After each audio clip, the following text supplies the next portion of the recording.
Forget everything you think you know about drug empires. This isn't the story of a back-alley chemist. This is the story of Todd Skinner, a man who lived a lie so deep, he didn't know which side was real. It began and ended in Tulsa, Oklahoma. From the heart of green country, Skinner built an international drug operation that shattered the global LSD supply, using abandoned nuclear missile silos as his hidden manufacturing facilities. He played the government, he played the cartels, and he amassed a fortune based on paranoia and psychedelic secrets.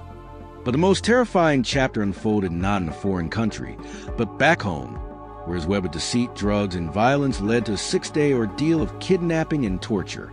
This is the untold history of the world's greatest acid kingpin, a descent into darkness that started in Oklahoma and ensured that exactly where he'd be locked away forever. Our story begins not in a lab, but in a world of high-stakes espionage. Meet Todd Skinner, a gifted but troubled mind from Tulsa, Oklahoma, who excelled at math and chemistry and developed a fascination with drugs while attending high school in the wealthy section of town. But here's the twist. For years, Skinner wasn't just a drug manufacturer and deviant chemist. He was a government operative. From his teens, Skinner was playing both sides of the fence. He worked with the FBI, DA, Secret Service, even the Department of Defense. His stepfather was a Treasury agent. He used his connections and schemes to bring down major players, including a key member of the infamous Medellin cartel. Skinner had an intimate education in how the law hunted drug manufacturers. This knowledge he would later use to build an untouchable empire of his own. Skinner's path led him to the elusive chemist known as the Acid King, William Leonard Pickard. Pickard, a Harvard-educated public policy expert, was one of fewer than a dozen chemists in the world capable of producing mass quantities of pharmaceutical-grade LSD. The two men were a perfect combustible match. Their operation moved like a ghost, first in wealthy Aspen, then a writer's retreat in Santa Fe, New Mexico. The money was staggering. They generated an estimated $30 million in revenue within a single year. They had so much cash, they refused to handle any bill less than $20 because, as Skinner claimed, it took up too much space. Their final sanctuary? The Wamego, Kansas missile silo. A subterranean pleasure dome outfitted with a $100,000 sound system for the rave party Skinner would throw and state-of-the-art security, a fortress against the world and the authorities Skinner knew so well. But Skinner's double life was a house of cards. Plagued by drug addiction, paranoia, suspicion that Pickard was involved in a murder, and a fiancée who would enrage Skinner with jealousy, he did the unthinkable. He worked out a deal with law enforcement. In a stunning reversal, the architect of the world's largest LSD ring became the government's secret weapon against his own partner.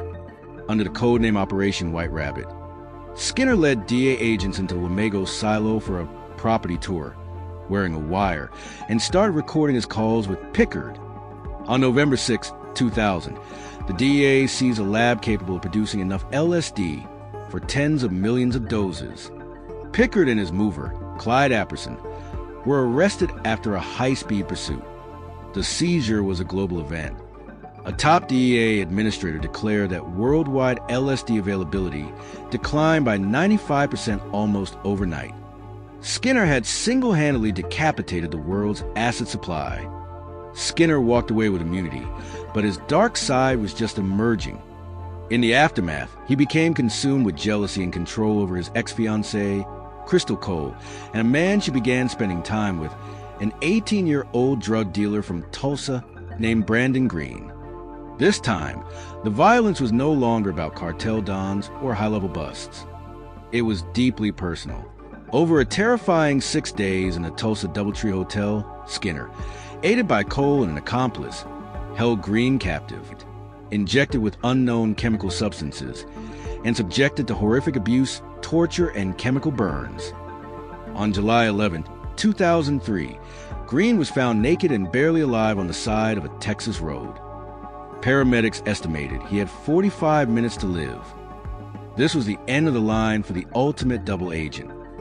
The man who had navigated the highest levels of drug manufacturing and international espionage, the man who had brought down kingpins, would finally be undone not by a grand drug conspiracy, but by his own monstrous actions. In a Tulsa County courtroom, Gordon Todd Skinner was convicted of kidnapping and sentenced to life plus 90 years. The acid kingpin's empire was shattered, his secret sealed away in a concrete box, his legacy a chilling reminder that the darkest conspiracies often live within the minds of the people who claim to be fighting them.